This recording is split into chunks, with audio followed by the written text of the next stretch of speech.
ఈ అమ్మాయికి 30 సంవత్సరాలండి. మీ హస్బెండ్కి 32 సంవత్సరాలు కదా. వీళ్ళ హస్బెండ్కి వచ్చి 32 సంవత్సరాలు. పెళ్ళై 10 సంవత్సరాలు అయింది వీళ్ళకి. వీళ్ళ ఊర్లో వచ్చేసేసి 10 ఇయర్స్ నుంచి చూపించుకుంటున్నారు. రీసెంట్గా ఒక 6 times IUI కూడా అయిపోయింది కదా నీకు. 6 సార్లు అయింది టోటల్గా IUI నీకు.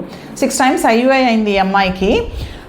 తర్వాత ఇక్కడికి వచ్చారనమాట IVF కోసం అని. వీళ్ళు ఫస్ట్ టైమే IVF అయితే వీళ్ళకి పాజిటివ్ వచ్చిందండి. కానీ వీళ్ళ హస్బెండ్కి సెమెన్ పారామీటర్స్లో కౌంట్ చాలా తక్కువ నిండిందనమాట.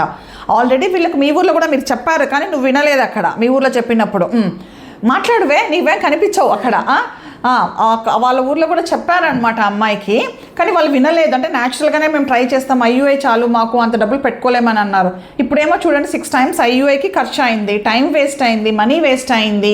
అంత తక్కువ కౌంట్ ఉన్నప్పుడు న్యాచురల్గా ప్రెగ్నెన్సీ రావాలన్నా IUIతో కూడా కష్టం అండి, లెస్ దెన్ 1 million కౌంట్ ఉంటే. సో ఇదే నువ్వు ముందు చెప్పించుకొని ఉంటే తొందరగా ఇంకా ప్రెగ్నెన్సీ వచ్చి నిండేది కదా నీకు. సరే, ఈరోజు బీటా HCG రిపోర్ట్కి వచ్చిందండి ఈ అమ్మాయి.